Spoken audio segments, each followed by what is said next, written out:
Sang Hyang Adi Budaya, Namo Buddhaya. Almarhum keluarga almarhum Bapak Guru Ikhwan yang saya hormati, tidak terasa 100 hari ditinggal oleh orang tua, terutama yang pernah berkumpul dengan beliau di rumahnya. 100 hari bukanlah waktu yang singkat. Ditinggal orang yang dicintai itu waktu ya kok cepat sekali ya gitu. Tapi berbeda dengan berkumpul dengan orang yang dibenci, itu sehari 2 hari itu rasanya lama sekali.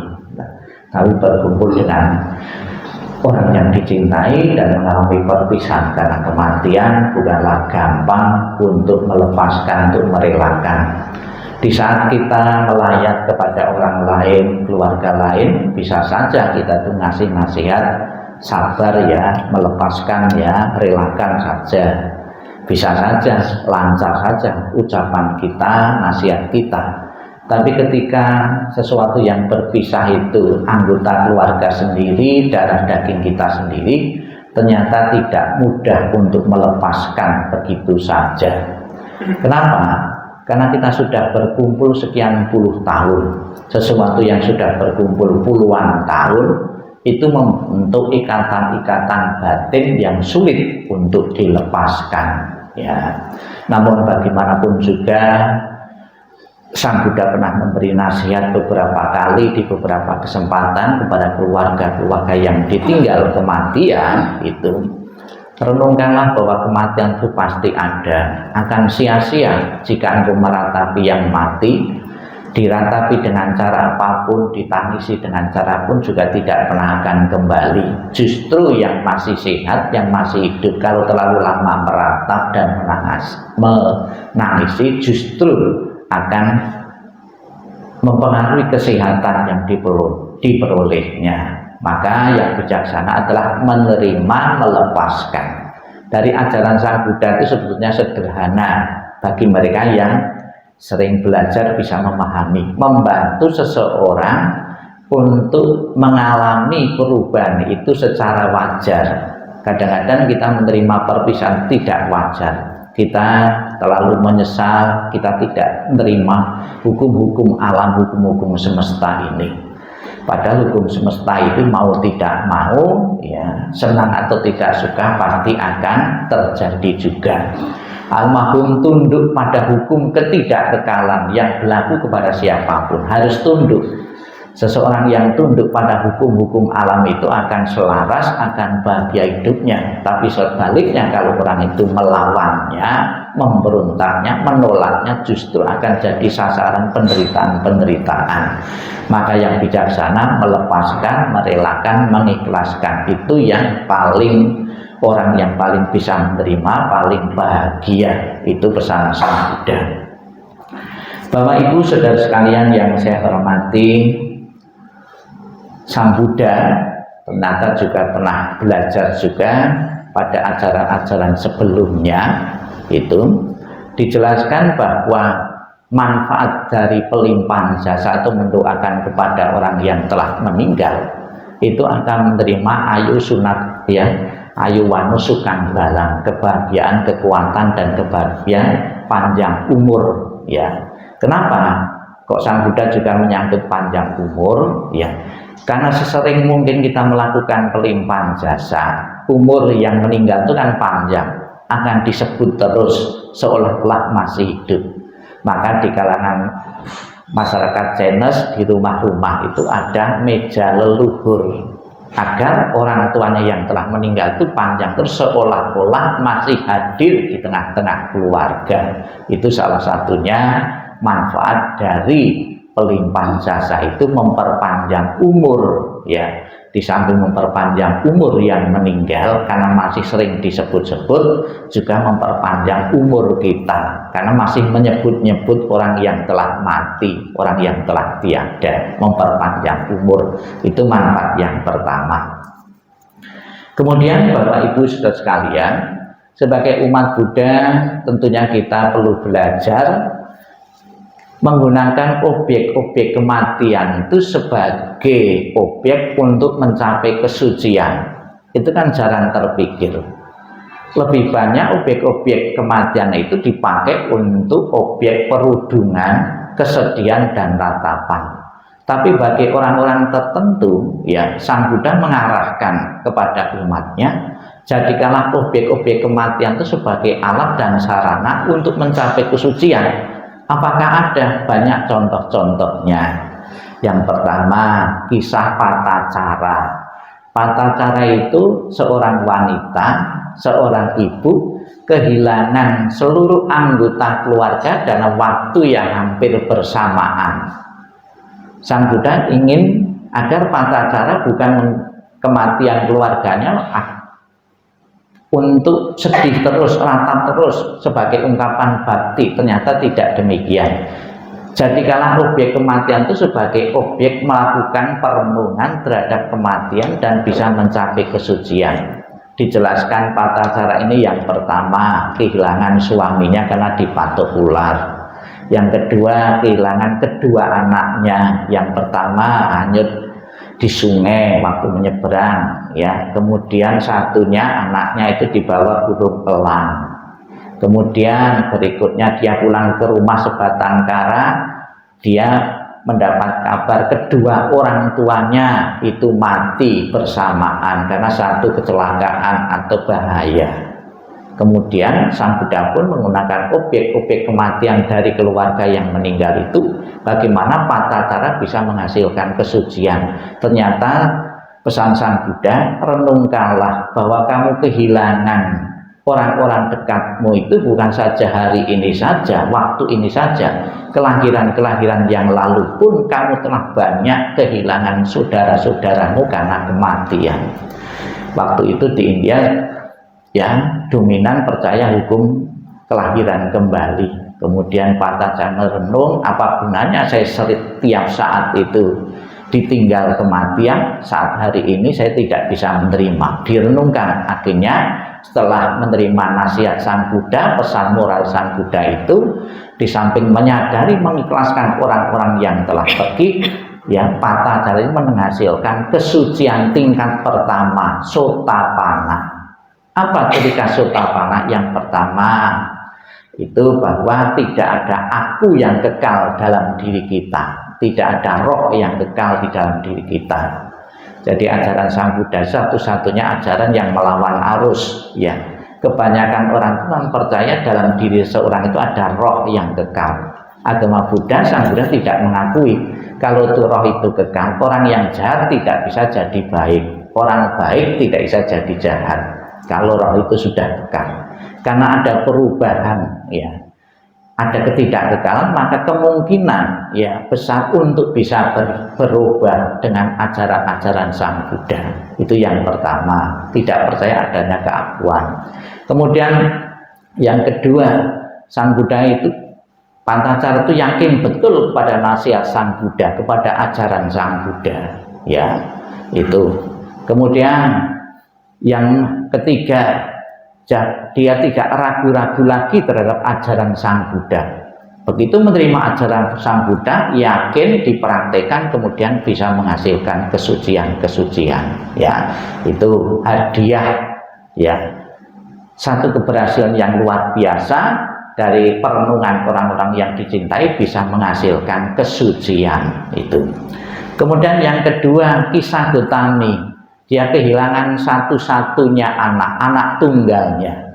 Setelah mencari obat ke sana kemari, mencari biji lada yang berasal dari keluarga yang belum pernah terjadi kematian atau kehilangan keluarga karena kematian, dia menyadari ternyata kematian itu bukan terjadi pada anakku saja. Kematian itu juga terjadi pada makhluk-makhluk lain.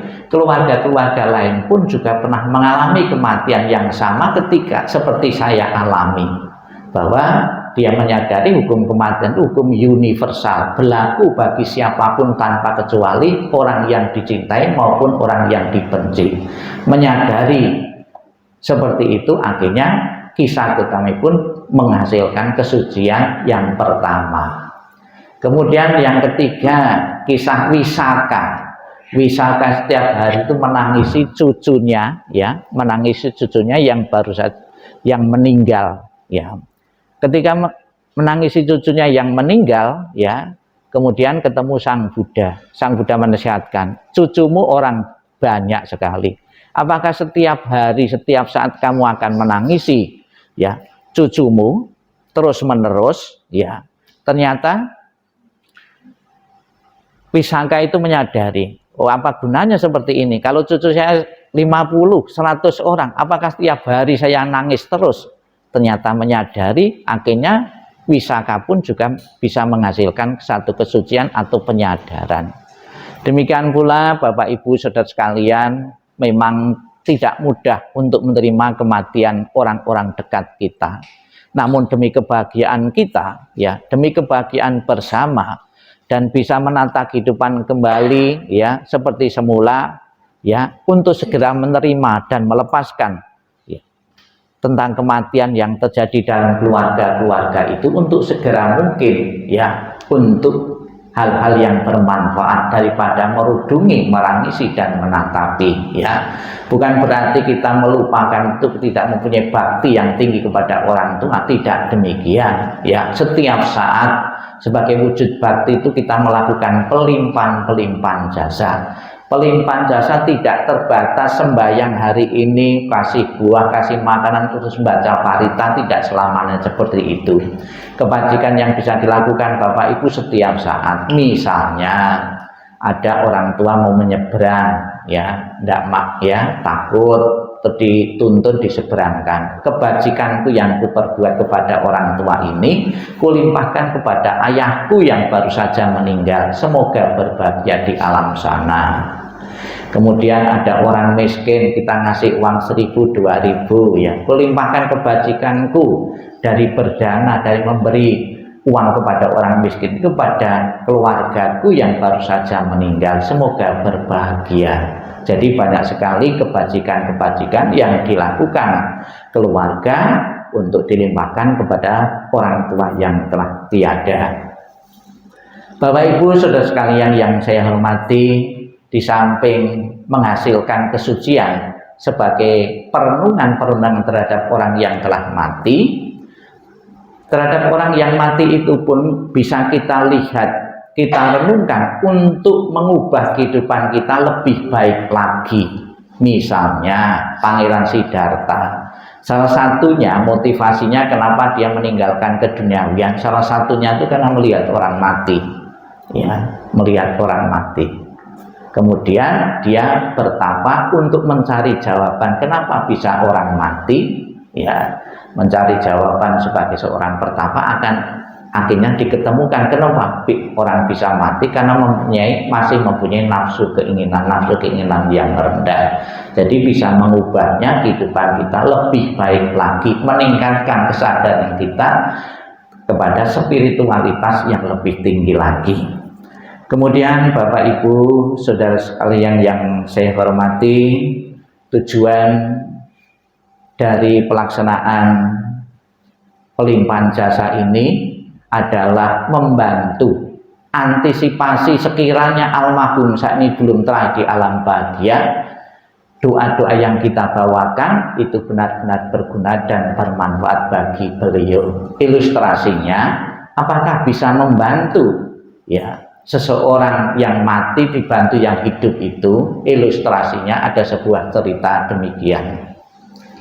Ada seseorang yang baru saja ditinggal ayahnya meninggal, ya, sebagai anak yang berbakti, dia kepingin arwah dari ayahnya itu masuk alam bahagia, alam surga. Kemudian dia menemui Sang Buddha. Ketika menemui Sang Buddha, ayah saya baru saja meninggal, mohon dengan kekuatan Sang Buddha agar ayah saya itu masuk surga. Kemudian pemuda ini dibawa oleh Sang Buddha sebuah kolam sambil suruh membawa minyak dan batu.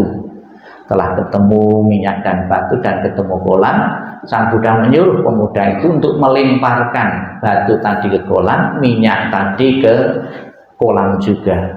Dilemparkan, batu itu tenggelam, minyak tadi terapung. Telah melihat batu tenggelam, minyak terapung, kemudian Sang Buddha menyuruh pemuda ini, sekarang pemuda, kamu undang rohaniwan-rohaniwan dari beberapa penjuru yang kamu kenal untuk datang ke sini untuk memanjatkan doa agar batu yang tenggelam tadi bisa terapung, agar minyak yang terapung bisa tenggelam. Ya, dapat perintah seperti itu. Kemudian pemuda ini mengatakan, sekalipun didoakan dengan agama apapun, cara apapun Sang Buddha, tidak mungkin terjadi. Kenapa tidak mungkin terjadi? Karena sudah menjadi hukum alam, sesuatu yang berat akan tenggelam, sesuatu yang ringan akan terapung. Kemudian Sang Buddha mengatakan, demikian pula pemuda, kalau sekiranya orang tuamu semasa hidupnya melakukan perbuatan-perbuatan yang berat, akan menenggelamkan ayahmu di alam penderitaan. Kalau orang tuamu itu melakukan perbuatan-perbuatan yang ringan, akan mengangkatnya di alam-alam surga. Bapak Ibu saudara sekalian, secara pasti kita tidak tahu almarhum yang baru 100 hari meninggal telah di alam bawah, alam menderita atau alam bahagia. Tidak tahu secara pasti. Saya seorang rohaniwan pun tidak tahu. Tapi apabila orang tua kita yang baru meninggal telah di alam bawah, sudah menjadi kewajiban bagi kita untuk membantu mengangkatnya di alam-alam atas, alam-alam bawah. Apakah bisa? Bisa. Ilustrasinya, bagaimana batu yang berat tadi bisa berada di alam, bisa di atas, di permukaan air. Ada caranya, ditaruh perahu atau ditaruh pelampung. Itu otomatis batu yang berat tadi itu berada di permukaan air. Demikian pula doa-doa yang kita ucapkan dari awal sampai saat ini, itu membuat pelampung-pelampung, membuat perahu-perahu, membuat kapal-kapal bagi orang tua kita sekiranya telah di alam bawah. Yakinlah doa yang kita ucapkan tadi berguna dan bermanfaat.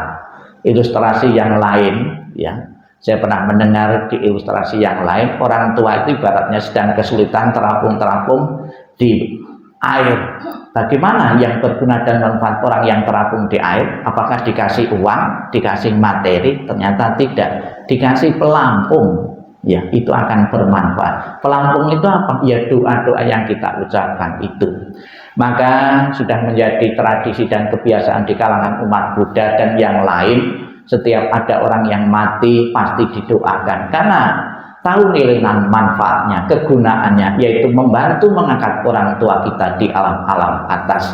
Demikian pula keluarga ini meyakini 100 hari apabila belum terangkat di alam bahagia, yakinlah doa dan persembahan-persembahan itu segera mengkondisikan orang tua untuk di alam bahagia benar-benar menjadi kenyataan, dan keluarga yang ditinggalkan benar-benar merelakan, mengikhlaskan sepenuhnya kepergian almarhum menuju alam yang lain. Sadu, sadu, sadu.